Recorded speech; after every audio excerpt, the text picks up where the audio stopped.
Bonjour à tous, aujourd'hui je suis avec Hortense Blondel qui va nous animer le 22 février prochain un atelier sur le syndrome de l'imposteur. Donc bonjour Hortense. Bonjour Xavier. Là aujourd'hui on est là pour parler un petit peu de ton parcours professionnel.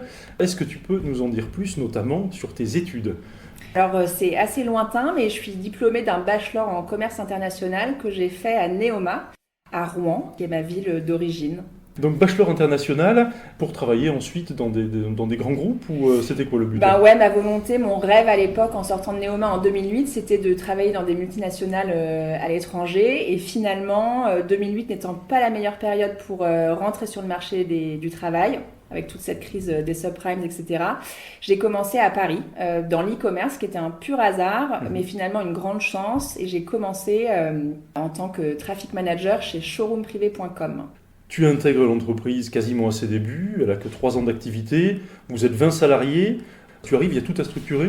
Alors c'était quand même déjà un peu structuré, mais il y avait de grandes ambitions pour Showroom Privé, notamment de développer des marchés autres que le marché d'origine qui était la France. Et du coup, plein de choses à faire, beaucoup de challenges, et j'ai eu une grande chance d'intégrer Showroom Privé à cette époque-là parce que on était assez proche des fondateurs, et j'ai eu la chance de rencontrer Thierry Petit, qui est un des cofondateurs, et qui m'a fait confiance et m'a confié plein de missions différentes, notamment de participer au lancement média en Espagne et de monter toute l'activité en Angleterre. Tu avais quel poste au début ? Responsable de l'acquisition de trafic sur la France, puisque c'était que français à l'époque. J'ai fait ça pendant 1 an. Là, moi, je suis arrivée, il faut savoir que je ne savais pas ce que ça voulait dire CPC, CPM, lead, je ne connaissais rien. Donc, il m'a tout appris. Je ne connaissais rien, clairement. Il m'a tout appris. J'ai fait mes armes en trafic sur la France. J'ai appris ce que ça voulait dire de aussi travailler avec une agence, ce que c'était Google. Enfin, vraiment, j'étais débutante. Et du coup, on a répliqué le modèle en Espagne, en Angleterre et puis sur d'autres pays par la suite. Au bout de 3 ans, tu avais quel poste là-bas du coup ? J'étais country manager sur le UK. Et donc quand tu es arrivé, vous étiez 20. À ton départ, vous étiez combien ? Il y avait eu une grosse levée qui avait permis de recruter pas mal de gens. Donc je pense qu'on devait être, je voudrais pas dire de bêtises, mais peut-être 200. Et au bout de 3 ans, donc tu décides de partir ? J'ai pas mal regretté cette décision. Je pense erreur de jeunesse. Je me suis dit, oh, j'ai fait le tour et il n'y a plus d'opportunités pour moi chez Showroom Privé. J'en ai beaucoup discuté avec Thierry qui m'a dit, je ne te laisserai pas faire n'importe quoi. Donc il m'a présenté un entrepreneur qui était dans le même fonds que celui qui était rentré chez Showroom Privé, qui est Axel Partners.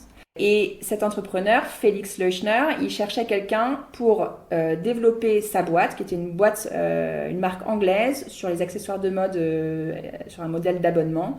Et il voulait s'implanter en France. D'accord, donc l'inverse de Showroom Privé au final. Ce que je faisais pour Showroom, mais à l'inverse. Donc je suis partie à Londres, j'ai rejoint les équipes de cette marque qui n'existe plus maintenant, mais qui s'appelait Stylist Peak, pour développer tout le business en France. Assez vite, je me suis rendu compte que la boîte n'était pas très solide financièrement. J'ai profité d'un plan de départ volontaire au bout de 1 an. Et à ce moment-là, j'ai rejoint Made.com. Puis après, changement de vie, tu décides de partir, notamment en Australie. Pour quelle raison ? J'ai fait 4 ans en Angleterre. Dans l'intérim, j'ai rencontré mon conjoint, avec qui aujourd'hui j'ai 2 enfants. On se disait, est-ce qu'on reste ? Est-ce qu'on se voit fonder une famille en Angleterre ? Le coût de la vie était quand même très élevé, encore plus maintenant. C'était un critère de choix pour nous. On s'est dit, viens, on va explorer d'autres grosses villes où il y a du soleil et où on peut plus être dehors. Sur notre liste, il y avait Sydney ou Cape Town. On a choisi Sydney. On est allé explorer un peu l'Australie pour voir si on avait envie d'y poser nos valises à long terme. Ça n'a pas été le cas, mais puisqu'on était là-bas, pourquoi pas voyager et prendre quelques mois off. On a voyagé en Australie et en Asie du Sud-Est. Pendant 1 an à peu près, pendant c'est un ça ? an, ouais. Au bout d'1 an, vous décidez de rentrer à Paris ? À Paris. Tu bosses pour une boîte qui est là aussi en devenir, un peu comme showroomprivé.com, donc une boîte qui s'appelle Back Market. Donc là aussi, tu arrives vraiment aux prémices. Là, ils viennent de se lancer. Aux prémices, ouais. Je me souviens de notre tout petit bureau avec très peu de moyens, mais déjà une boîte qui était grosse en termes de chiffre d'affaires, au niveau traction, etc. Et on était peut-être dans ce bureau une petite dizaine. Il y avait pas mal de stagiaires et en fait, c'était très agile, très artisanal, mais pour le coup, déjà un vrai succès. Donc en vrai mode start-up alors du coup. Vrai mode start-up, ouais. Et j'avais la mission d'amener l'expertise e-commerce chez Back Market. Et en fait, il y avait un sujet d'accélération. Cette traction, ça allait très vite. Il nous fallait des moyens pour pouvoir aller encore plus vite et adresser le marché, le marché français et l'international assez vite. Il y avait toujours le risque Amazon. Si Amazon décide d'arriver sur ce sillon-là, ils ont quand même de l'impact et une force de frappe. Donc, on voulait aller plus vite. Il nous fallait du coup des fonds. Donc j'ai pris la direction des opérations de Back Market avec l'idée de professionnaliser notre activité, notamment ce qu'on faisait sur la partie marketing et service client, et jusqu'à la série A qui était donc la première grosse levée et l'entrée du premier fonds. D'ailleurs, il y a eu 2 fonds au capital. Donc la série A, c'est les premiers fonds qui arrivent pour booster une entreprise, pour assurer sa croissance. Ouais, c'est ça. Ouais, exactement. Premier gros tour, on se parle de plusieurs millions pour financer la croissance. Donc là, à partir de ce moment-là, Back Market explose commercialement. Ça allait très vite, croissance à 3 chiffres tous les ans. J'ai aussi eu un projet perso en simultané. J'ai eu ma première grossesse, la naissance de mon premier enfant. Donc, je ne l'ai pas beaucoup vu l'après-levée parce que j'ai décidé de prendre du temps pour m'occuper de mon fils quelques mois, qui était donc tout petit. Et là, par contre, il y a quelque chose qui te travaille depuis un moment. Qu'est-ce que c'est qui fait que finalement, tu vas prendre un peu de temps pour toi pour réfléchir à ta... Ouais. Alors, je pense que la première graine de cette réflexion, elle a été semée chez Back Market, où on voyait vraiment le gros arriver. Ça allait être énorme et ça allait très vite. Et on se disait... Ok, comment on fait pour pas foirer l'équipe, pour que tout le monde suive au même rythme que la croissance, etc. Et donc, on s'est fait accompagner par une équipe de coachs et de formateurs, d'accompagnateurs sur notamment toute la culture de la boîte, comment cette culture est incarnée en interne, en externe, comment ça se traduit en process, etc. Et du coup, j'avais trouvé ce process-là hyper intéressant et je me disais, mais pourquoi toutes les boîtes, en tout cas mes boîtes d'avant et toutes les boîtes, ne font pas ça, parce que c'est quand même très bénéfique.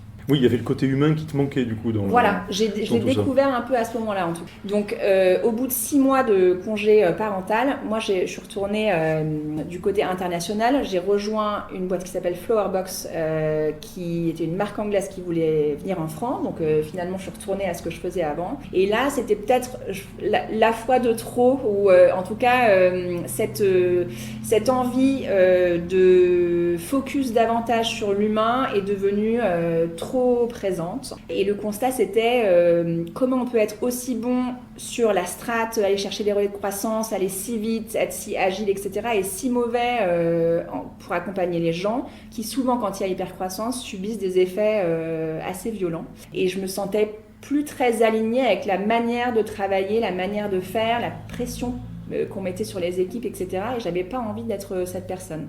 Là, on est début 2020, je décide de prendre du recul et on arrive à Nice, confinement. Début du Covid. Ouais. Ok, donc là, ça te permet de réfléchir justement à ton nouveau projet professionnel. Est-ce que tu as été accompagné par des coachs ? Alors, j'ai fait un bilan de compétences accompagnée par une coach qui m'a permis vraiment d'aller en profondeur sur ce constat-là, qu'est-ce qu'il disait de moi et qu'est-ce que j'avais envie d'en faire. J'ai aussi couplé ça d'un accompagnement en thérapie parce que j'avais un besoin d'apprendre à peut-être mieux me connaître et je m'étais peut-être un peu perdue de vue à cette époque-là. Donc j'ai fait ça et puis j'ai aussi fait de la sophro, j'ai fait du yoga. Enfin, j'en ai profité vraiment pour travailler sur moi.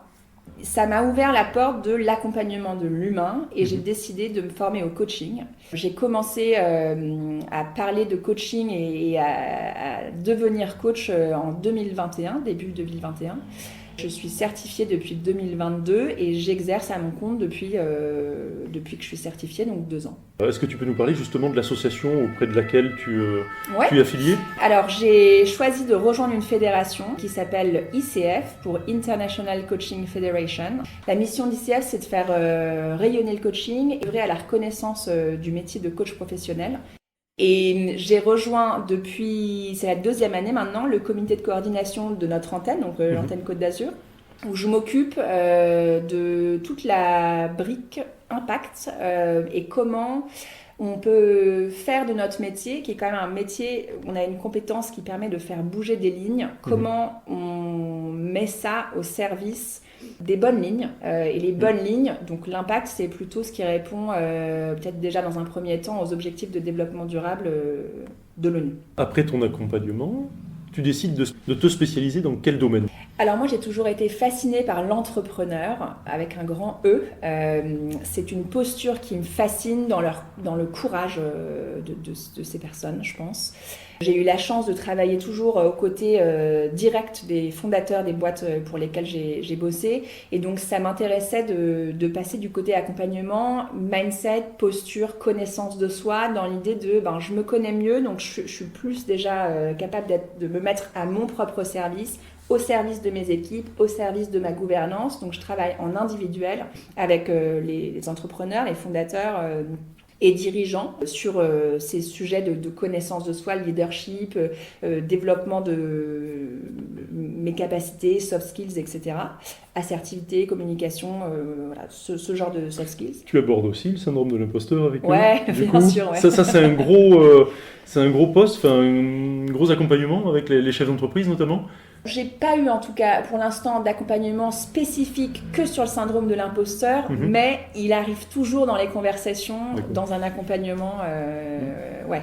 C'est souvent un sujet, c'est toujours un sujet. Là, à l'heure actuelle, tu accompagnes quoi comme type d'entreprise? Des startups, des PME? Beaucoup startups. En fait, moi, ce qui me tient à cœur, c'est justement dans les phases de start to scale, donc ce changement d'échelle, souvent juste avant ou juste après série A. Eh bien, écoute, en tout cas, merci beaucoup. Merci à toi. Pour avoir pris du temps pour raconter ton parcours professionnel. Et on te retrouve le 22 février prochain au Business Pôle de Sophia Antipolis pour un atelier sur le syndrome de l'imposteur. Merci à tous et à bientôt. À bientôt.